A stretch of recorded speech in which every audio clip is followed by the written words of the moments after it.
من الشيطان الرجيم بسم الله الرحمن الرحيم الحمد لله رب العالمين والصلاة والسلام على سيدنا محمد وعلى آله وصحبه أجمعين رب اشرح لي صدري ويسر لي أمري واحلل عقدة من لساني يفقهوا قولي أما بعد السلام عليكم ورحمة الله وبركاته.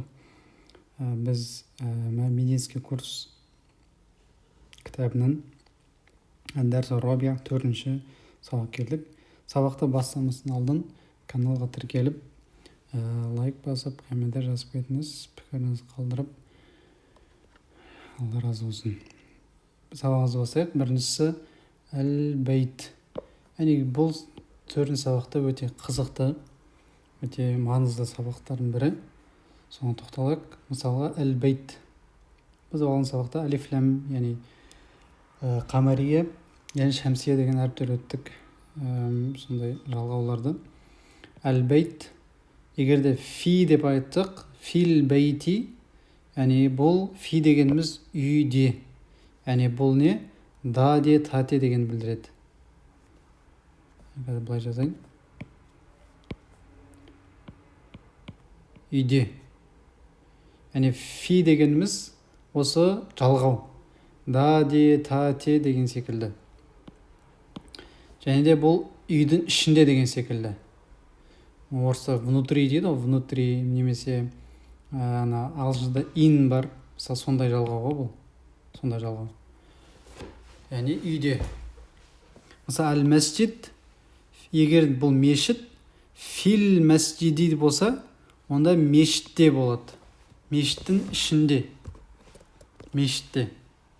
Машалла, сондай мағына береді. Енді әл-мәктәб, енді әл-мәктәби десе, әл-мәктәби, бұл партаның үстінде, партада. Үсті деген білдіреді. Жоғары.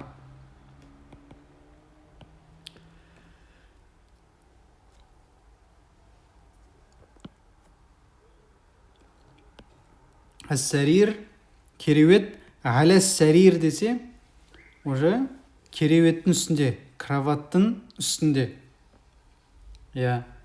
Соған қатысты мысалдар тағыды. Айна Мұхаммед, мысалға сұрақ қоясын. Мұхаммед қайда? Хуа, ол, Мұхаммед ол, фил ғұрфа, ол бөлмеде. Бөлменің ішінде. Айна Мұхаммед, хуа фил ғұрфа деп жауап береміз. Ва айна Ясир, Ясир қайда? Хуа фил хаммам, ол, тазаланатын, ваннада. Ва айна Амина, Амина қайда? Хия, әйел тегіне хия қолданамыз. Хия фил матбах, ол Амина ас үйде, асханада. Айнал китабу, кітап қай жерде? Хуа алал мәктәб, ол партаның үстінде. Кітап партаның үстінде. Ва айна саату, сағат қайда? Хия алас сарир, сағат, ол кроваттың үстінде. Бұл ас үйді арабша әл-матбах деп айтамыз. Әл-матбах, кухня, ас үй. Енді тәмәрин, жаттығулар. Әжиб әнил әсілет әте дейді. Келесі сұрақтарға жауап бер. Айнал китаб, мысалы бізден сұрап жатыр. Біз мысал жазамыз. Хуа, кітап, хуа. Мысалы, алал мәктәб, ол партаның үстінде. Хуа алал мәктәб. Осылай, немесе әртүрлі. Хуа фил ғұрфа, мысалы, кітап бөлмеде. Хуа фил мәсжид, кітап мешітте деген секілді. Айна Мұхаммед, Мұхаммед қайда? Мысалға, хуа фил мәсжид. Хуа фил мәсжид. Мұхаммед, ол мешітте. Ол мешітте. Мешітте, те деген нәрсе фи осы әсер етіп тұр. Жақсы? Осы сұраққа жауап беріп мына жақта. Айна саа, міндетті түрде жазып жауап беріңіздер. Яғни қолдарыңызды үйретесіздер бір жағынан. Сағат қайда? Айна Ясир, Ясир қайда? Айна Амина. Яғни осы сұрақтарға барлығына жауап беріңіздер міндетті түрде. Келесі тапсырма, жаттығу. Иқра вактуб ма'a добти ауахил калимат. Өткендегідей, оқимыз бірінші, оқимыз, және де сөздердің соңын харекеттерімен бірге жазамыз дейді. Мысалы, әл-мадрасату, әл-мадрасату, фил-мадрасати. Яғни фи дегеніміз, фи келетін болса, мына жақта ту емес, керісінше кәсраға өзгертіп жібереді. Яғни фи осы кәсра қойылуына әсер етеді тікелей. Мысалы, фил бәйти. Егерде фи жоқ болса, мысалға, яғни осындай айла фи деген секілді жалғаулар болмаса, онда ол кәсра қылмайды. Мысалға, әл-бәйту. Неге дама болды? Өйткені фи жоқ, немесе айла жоқ. Жақсы? Әл-ғурфату. Неге? Өйткені фи немесе айла жоқ. Әл-хаммаму. Фил-матбахия. Неге? Өйткені фи келді. Яғни фи дегеніміз осы кәсра қылуына әсер етеді. Әл-мактабу. Әл-мактаби. Дұрыс. Әл-мактаби. Өйткені неге? Аля келді. Аля курсии. Курсии. Әс-сариру. Әл-китаби фил-мәсджиди. Яғни осылай жазып, яғни оқып, міндетті түрде оқимыз, және міндетті түрде жазамыз. Тағы да тапсырма. Иқра вактуб, яғни оқы және жаз дейді. Ат-талибу фил-джамиати. Ат-талибу фил-джамиати. Не дейді? Студент университетте. Джамиа дегеніміз бұл университет.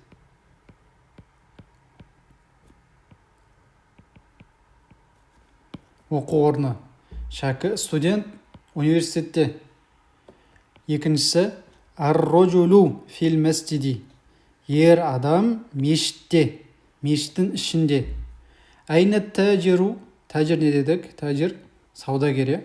Саудагер қайда? Хуа фиддуккан. Ол дүкенде. Фиддуккани болады. Неге кәсра? Өйткені фи келіп тұр. Әл-қаламу әл-мәктаби. Қалам партаның үстінде. Айна Зайнабу. Зейнеп қайда? Хия фил-ғурфати. Ол бөлмеде. Айнал-варақу. Парақ қайда? Парақ.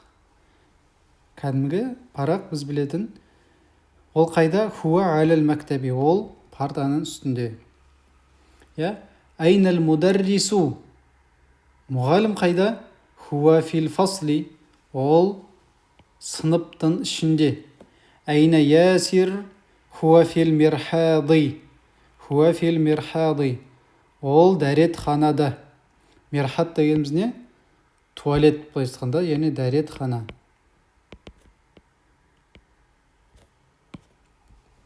Әш-шамсу вәл-қамару фис-самаи. Күн және ай. Уа дегеніміз бұл және. Қазақша және. Күн және ай аспанда.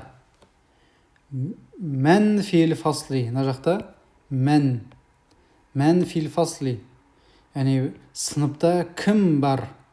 Сыныпта кім бар? Деген сұрақ қойсақ болады. Мешітте кім бар деп қалай айтамыз? Мән фил мәсджиди. Мәсджиди. Мысалы, бөлмеде кім бар? Мән фил ғурфати. Дұрыс па?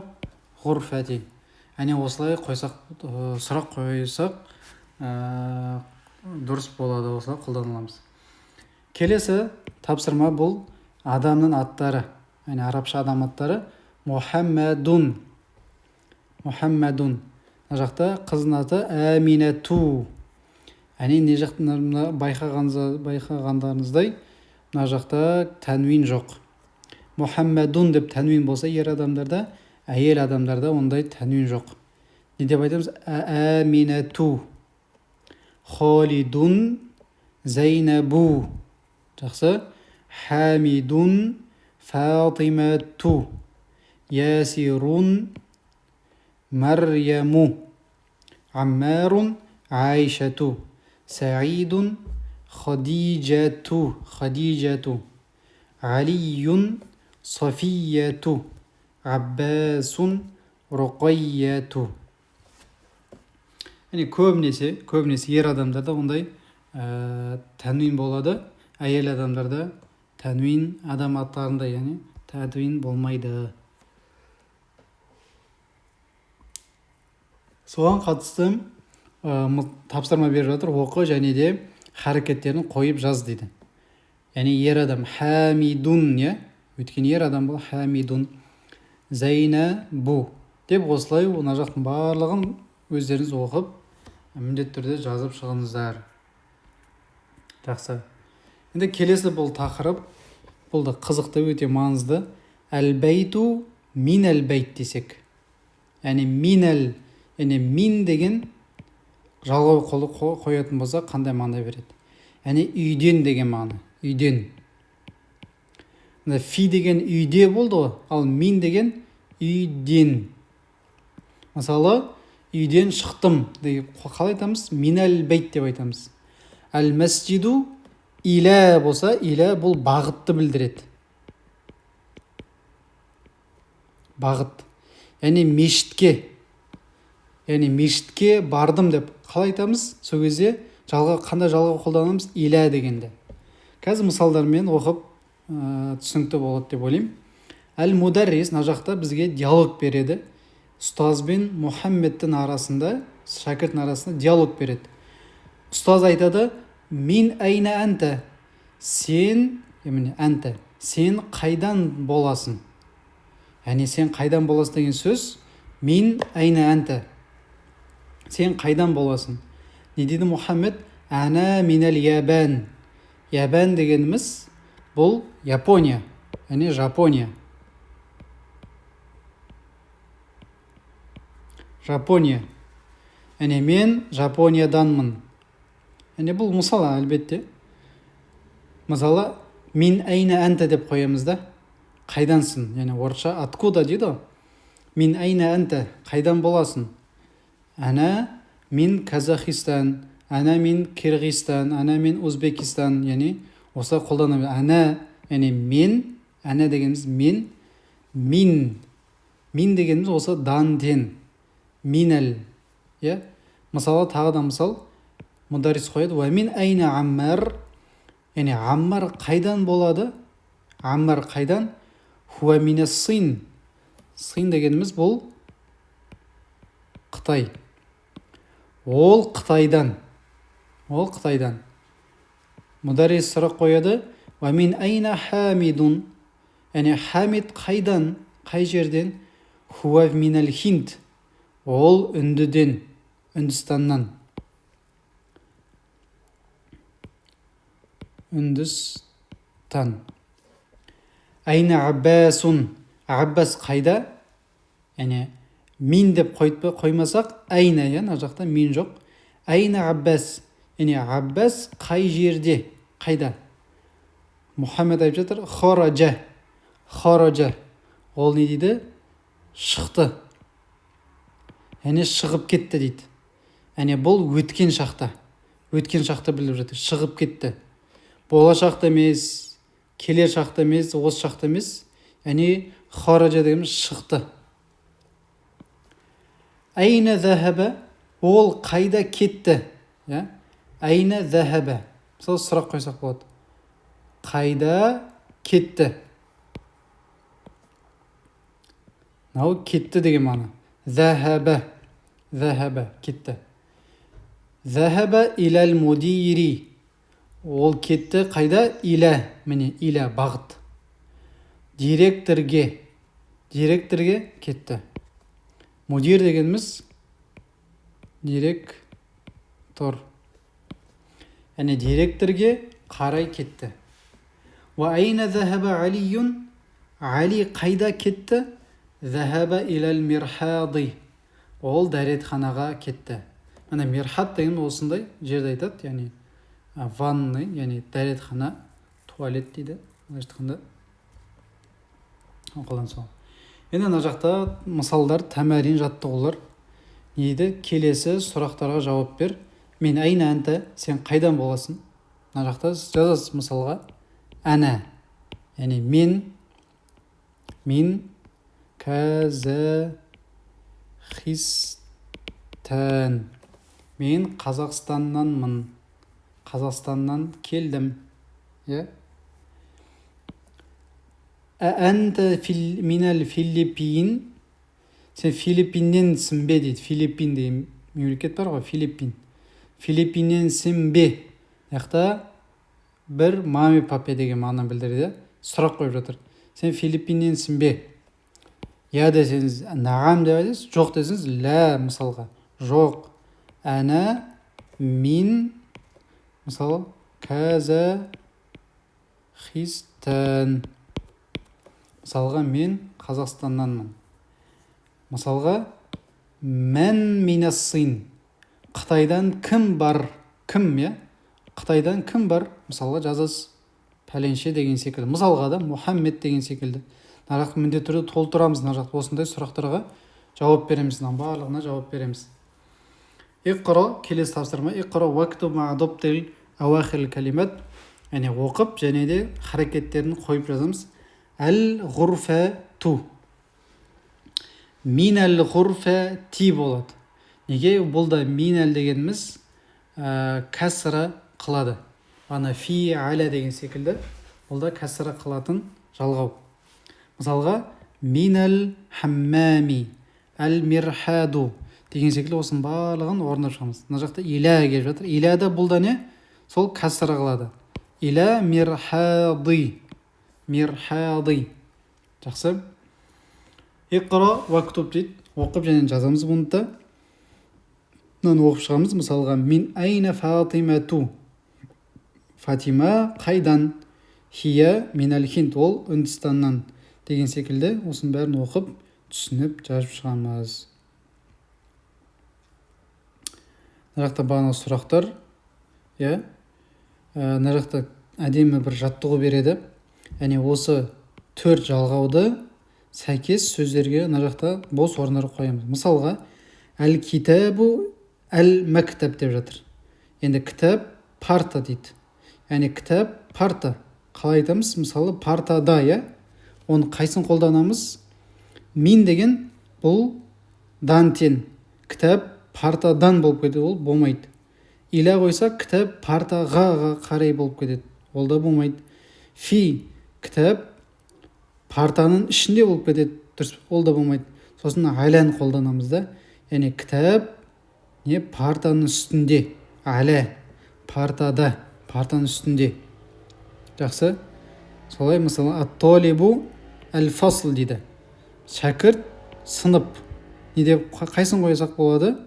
Шәкірт сыныпта. Фи қойсақ болады, сыныпта. Осылай өздеріңіз қойып көріңіздер. Түсініксіз болса, комментарий жазыңыздар. Мына жақта жаңа сөздер. Жаңа сөздер. Әл-мадрасату. Мадраса дегеніміз бұл мектеп негізінде. Мектеп. Әл-фасл дегеніміз бұл сынып. Әл-хаммам бұл жуынатын бөлме.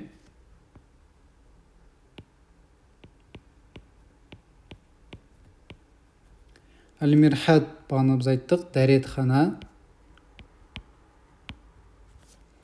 Әл-мәтбах бұл ас үй дедік. Әл-ғурфа бөлме. Әл-джамиа не дедік? Универ. Универ десалайын. Әс-суқ. Не ол суқ? Бұл базар. Әл-ябан бұл Япония. Ас-син Қытай. Әл-хинд Үндістан. Әл-филиппин. Филиппин бұл Филиппин деген мемлекет. Әл-мудир бұл не дедік? Директор. Директор. Захаба және хараджа. Зәһәбә деген кетті. Яғни кетті. Хаража дегеніміз шықты. Яғни ол шықты деген мағына. Яғни бір адамды білдіреді. Зәһәбә дегеніміз бір адам, яғни бір ер адам шықты. Бір адамды білдіреді. Яғни зәһәбә дегеніміз осы бір адамның шыққандығын білдіреді. Яғни және де ол бұрынғы өткен шақты білдіреді. Алдыңғы сабақтарда болашақта өтеміз, және келер шақта да өтеміз. Мына жақта жаймен өткен шақты бастап жатыр. Тағы да бір мына жақта ескерту. Міне фи, аля, мин, иля, бұлар нейді? Мин хуруфил жар дейді. Бұны араб тілінде терминологияда да харф жарлар деп айтады. Харф жарлар. Яғни жар әріптер. Жар әріптерге жатады дейді. Жақсы, 5-ші сабақта келіп қалыппыз. Осымен аяқтайық. Ва ахиру дa'вана анил хамдулиллахи rabbil alamin. Вассалату вассаламу аля саййидина Мухаммад ва аля алихи ва сахбихи ажмаин. Bi rahmatika ya arhamar rahimin.